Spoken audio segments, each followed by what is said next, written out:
దగ్గర 500 కిలోల బంగారం ఉందా? ఎన్ఐఏ దర్యాప్తులో సంచలన నిజాలు బయటపడుతున్నాయి. కరోనా టైంలో నగదును బంగారం రూపంలోకి మార్చినట్లుగా నిఘా వర్గాలు అనుమానిస్తున్నాయి. మావోల దగ్గర దాదాపు 400 కోట్ల నిధులున్నట్టుగా తెలుస్తోంది. ప్రాథమికంగా ఎన్ఐఏ దీని అంచనా వేసింది. డొల్ల కంపెనీలు ఏర్పాటు చేసి ఇతర ఖాతాల్లోకి కూడా మళ్లించినట్టుగా తెలుస్తోంది. మరికొంత డబ్బు బంధువులు, సానుభూతి పరులు, స్నేహితుల పేరుపై బదిలీ చేసినట్లు వార్తలు వస్తున్నాయి. ఆపరేషన్ కగార్ నేపథ్యంలో తాము ప్రాణాలతో ఉండే పరిస్థితులు లేవన్న భయంలో మావోలు ఉన్నారు. ఇక ఈ క్రమంలోనే భారీ ఎత్తున లొంగుబాట్లు కూడా చోటు చేసుకున్నాయి. దీంతో మావోయిస్టుల డంపులో కూడగట్టిన బంగారం, నగదు అంతా కూడా పూర్తిగా మళ్లించినట్టుగా తెలుస్తుంది. ఇన్నాళ్ల పాటు అడవిలో దాచిపెట్టిన డబ్బు పూర్తిగా బంగారం రూపంలో మార్చినట్టుగా తెలుస్తుంది. ఆ నగదునంతా కూడా బంగారం రూపంలో మార్చి, అలాగే గతంలో బంగారాన్ని పోగు చేసిన పోగు చేసిన బంగారాన్ని అంతా కూడా ఇప్పుడు వేరే వైపు మళ్లించినట్టుగా తెలుస్తోంది. మొత్తం మీద మావోయిస్టుల దగ్గర 100 కిలోల బంగారం ఉన్నట్టుగా తెలుస్తోంది. ఈ మొత్తం బంగారాన్ని ఇప్పుడు డొల్ల కంపెనీలతో కొన్ని ఏర్పాటు చేసి ఆ ఖాతాల్లోకి మళ్లించినట్టుగా ఎన్ఐఏ అనుమానిస్తోంది. దాదాపు 400 కోట్ల నిధులున్నట్టుగా కూడా తెలుస్తోంది. కరోనా టైంలోనే నగదును బంగారం రూపంలోకి మార్చినట్లుగా నిఘా వర్గాలు అయితే అనుమానిస్తున్నాయి. 1 కాదు 2 కాదు, 500 కిలోల బంగారం అంటే గుర్తుపెట్టుకోండి. 500 కిలోల బంగారం అంటే ఎంత బంగారం ఒక్కసారి మనం ఊహించుకోవచ్చు. ఇంత పెద్ద ఎత్తున బంగారం మావోలు ఎట్లా కూడబెట్టారనే దానిపై కూడా ఎన్ఐఏ ఆరా తీస్తోంది.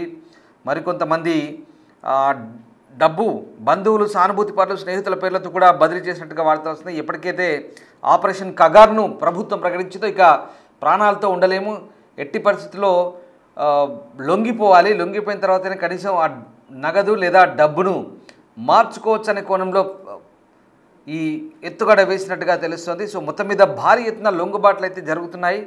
సో మొత్తం మీద ఇతర ఖాతాల్లోకి ఈ డబ్బంతా డొల్ల కంపెనీలు ఏర్పాటు చేసి మళ్లించినట్టుగా తెలుస్తోంది. సో దీంతో ఇక మావోల దగ్గర ఇంత పెద్ద ఎత్తున బంగారం ఉండడం పట్ల కూడా ఎన్ఐఏ ఒక్కసారిగా ఆశ్చర్యానికి గురైనట్టుగా తెలుస్తుంది. మొత్తం మీద బంగారం నిల్వలు ఎంత ఉన్నాయి మావోయిస్టుల దగ్గర, అలాగే ఏ డొల్ల కంపెనీల పేరుతో మార్పులు చేర్పులు చేశారు, అసలు మావోయిస్టుల దగ్గర ఉన్న నిధి ఎంత, ఏం జరుగుతుంది, ఎన్ఐఏ దర్యాప్తులో ఎలాంటి అంశాలు వెల్లడయ్యాయి, పూర్తి సమాచారం మా కొలీగ్ దేవిక అందిస్తారు. మావోయిస్టులు లొంగిపోతున్న నేపథ్యంలో పార్టీ నుంచి అందిన ఫండ్ ఎటుపోయిందనే అనుమానాలు అధికారులకు అధికంగానే ఉన్నాయని చెప్పొచ్చు. కానీ పార్టీ ఫండ్ని మొత్తం కూడా కొన్ని నెలల క్రితం, కొన్ని సంవత్సరాల క్రితం బంగారంగా మార్చారనే వార్తలు కూడా అధికంగానే వినిపిస్తున్నాయి. మరి వాటికి సంబంధించి మనతో పాటు మాట్లాడడానికి రిటైర్ ఆఫీసర్ రెడ్డన్న గారు మనతో పాటు ఉన్నారు. వారితో మాట్లాడదాం. సార్ నమస్తే సార్. సార్, ఇటీవల కాలంలో మనం మావోయిస్టులకు సంబంధించి అనేక వార్తల్ని వింటూ ఉన్నాం, చూస్తూ ఉన్నాం. చాలామంది లొంగిపోతున్నారు. సో దానికి సంబంధించి పార్టీ నుంచి వచ్చిన ఫండ్ ఏదైతే ఉందో అది ఎటు పోయిందనే ప్రశ్న భారీగా ఉంది. వాళ్ళ దగ్గర ఎన్ని కోట్లు ఉన్నాయి అనేది. సో దానికి సంబంధించి ఏం చెప్తారు? మొదటి నుంచి కూడా మావోయిస్టులు కాంట్రాక్టర్ల దగ్గర నుంచి, పెద్ద పెద్ద వాళ్ళ దగ్గర నుంచి మామూలుగా వసూలు చేసిన సొమ్ముని ఇంత క్రితం ఏం చేసేవాళ్ళు అంటే డంప్స్లో పెట్టేవాళ్ళు.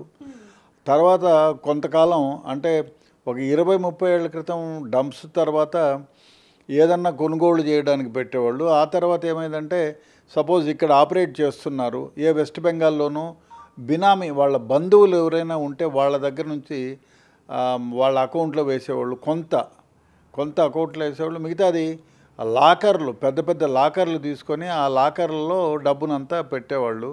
ఆ తర్వాత అవసరం వచ్చినప్పుడు ఆ లాకర్లో నుంచి తీసుకొని వినియోగం చేసేవాళ్ళు. కొంతవరకు ఇన్వెస్ట్ కూడా అంటే బ్యాంకులో ఫిక్స్డ్ డిపాజిట్ లాగా కూడా ఇన్వెస్ట్ చేసిన సందర్భాలు ఉన్నాయి.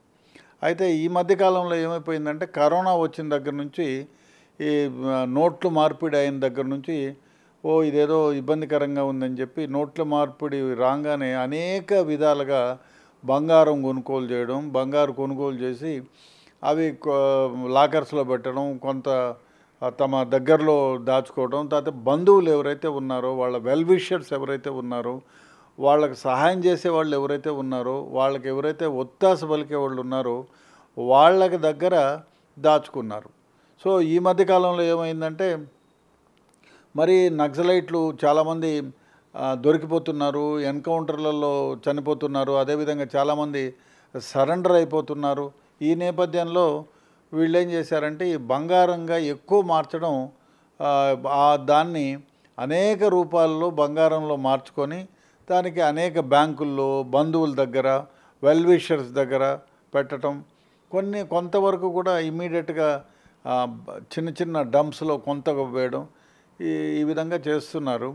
అంటే వాళ్ళకి ఏమనిందంటే ఒకవేళ పార్టీ రద్దయిపోయే పరిస్థితి ఏర్పడి వీళ్ళు బయట ఎక్కడా తిరగలేని పరిస్థితి ఏర్పడితే కూడా కనీసం ఒక 7-8 సంవత్సరాలు ఈ పార్టీని నిర్వధికంగా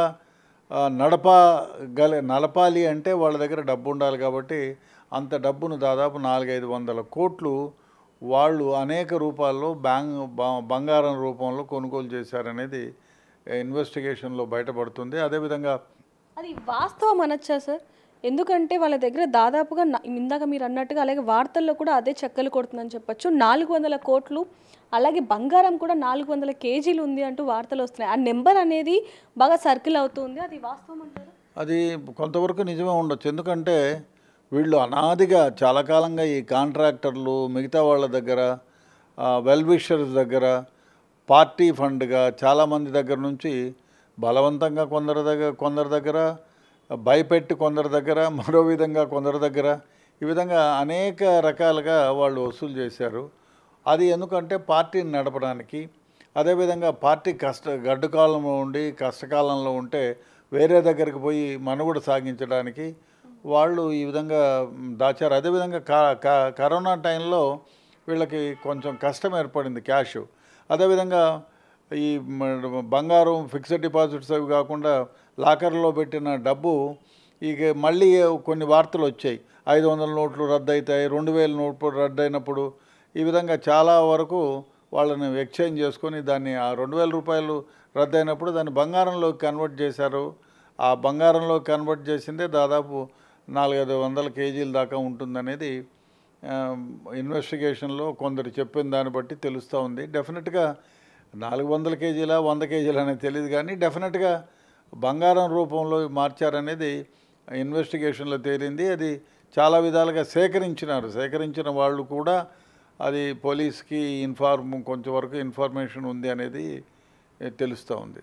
సార్, ఇప్పుడు అనేకంగా మావోయిస్టులు అందరూ కూడా లొంగిపోతూ ఉన్నారు. దానికి సంబంధించి ఏం చెప్తారు? ఇప్పుడు ఇటీవల కాలంలో ఎక్కువయ్యాయని చెప్పచ్చు. ఇప్పుడు ఏమైపోయిందంటే ముందులో అంటే 20 ఏళ్ల క్రితం నక్సలైట్లు సిద్ధాంతానికి కొంతవరకు కట్టుబడి పనిచేసేవాళ్ళు.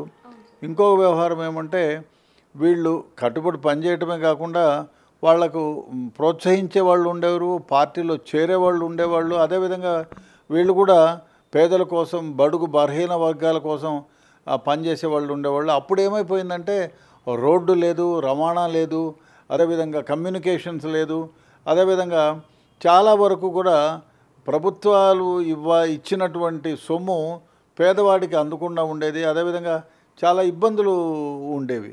అందువల్ల వాళ్ళని ఎందుకంటే చాలామంది పెద్దవాళ్ళు కూడా చాలామంది బడా నాయకులు కూడా పేదవాళ్ళకి అన్యాయం చేస్తున్నారు.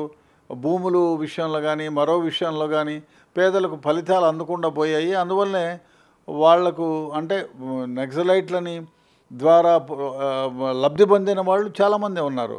ఆ విధంగా వాళ్ళకి సపోర్ట్ ఉండేది. అదేవిధంగా పేద ప్రజలకు అన్యాయం చేస్తే ఆ అన్యాయాన్ని ఎదిరించి వాళ్ళకు న్యాయం చేసే పరిస్థితి ఉండేది.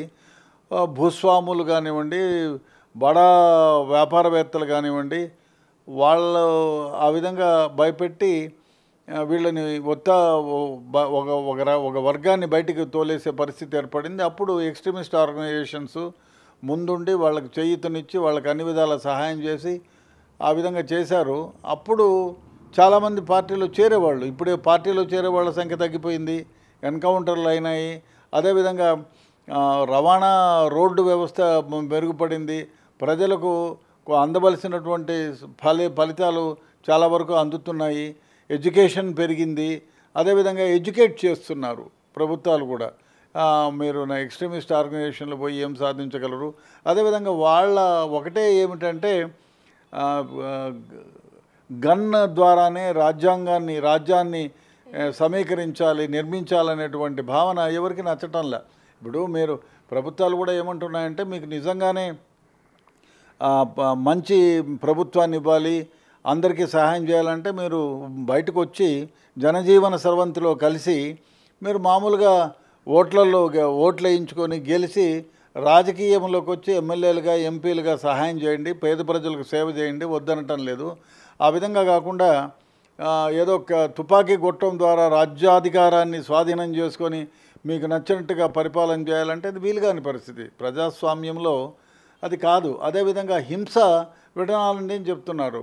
ఎక్స్ట్రీమిస్ట్ ఆర్గనైజేషన్లు చాలా వరకు కూడా హింసను వదలకుండా భయపెట్టి బాపెట్టి చంపి ఏదో విధాలుగా చేస్తున్నారు. అది నిజంగానే తప్పైన పద్ధతి. అందువల్ల ప్రజలు కూడా ఈ తప్పును గుర్తించి చాలా వరకు సపోర్ట్ చేసేది మానేశారు. ఆ విధంగానే కూడా ప్రభుత్వం కూడా ఏం చేసిందంటే సెంట్రల్ గవర్నమెంట్ కానివ్వండి, స్టేట్ గవర్నమెంట్ కానివ్వండి, వీళ్ళు అనేక రకాలుగా కూంబింగ్ ఆపరేషన్లు చేసి వాళ్ళ మనుగడని నడుగుడు మీద దెబ్బ కొట్టారు. అదేవిధంగా వాళ్ళ హైడౌట్స్ అన్నీ కూడా కనిపెట్టారు. అదేవిధంగా వాళ్ళ ఫైనాన్షియల్ సోర్సెస్ ఏమైతే ఉన్నాయో వాటిని కట్టడి చేశారు. సో రిక్రూట్మెంట్ జరగడం లేదు, చాలామంది ఎన్కౌంటర్లు అయ్యారు. అదేవిధంగా పార్టీ ఉంటుందా, ఆ ఉనికినే ప్రశ్నార్థకమైన పరిస్థితి ఏర్పడింది. కాబట్టి చాలామంది వందల సంఖ్యలో ఒక్కొక్క రోజు లొంగిపోతున్నారు.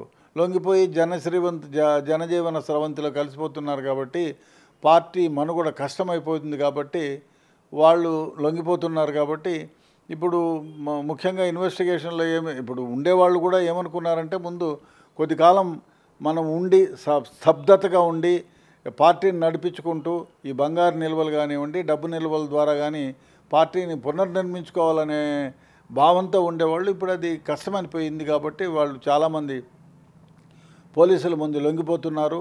అందువల్ల వాళ్ళు ఏవైతే అనుకున్నారో ఎక్స్ట్రీమిస్ట్ ఆర్గనైజేషన్లో అది సాధించలేని పరిస్థితి ఏర్పడింది. సార్, డబ్బు విషయానికి వచ్చేసరికి 400 కోట్లు కావచ్చు, లేకపోతే 400 కేజీల బంగారం కావచ్చు, మరి అది ప్రభుత్వం తీసుకుంటుంది అనొచ్చు. అంటే చెప్పలేము, ఏమో అధికారులు తీసుకుంటారా, అధికారులు ఎట్లా తీసుకుంటారా, వినియోగించడానికి ఏమన్నా అది అవసరం అవుతుంది అని. ఇప్పుడు చాలామంది పైన రివార్డులు ఉన్నాయి. బహుశా నేను అనుకోవడం ఏమంటే మొన్న కూడా ఎవరిపైన 5 కోట్లు 7 కోట్లు ఇట్లా ఉన్నాయి కదా, ఇవి అంత డబ్బు వీళ్ళకి ప్రభుత్వానికి దొరుకుతుందా, దొరకనిస్తారా?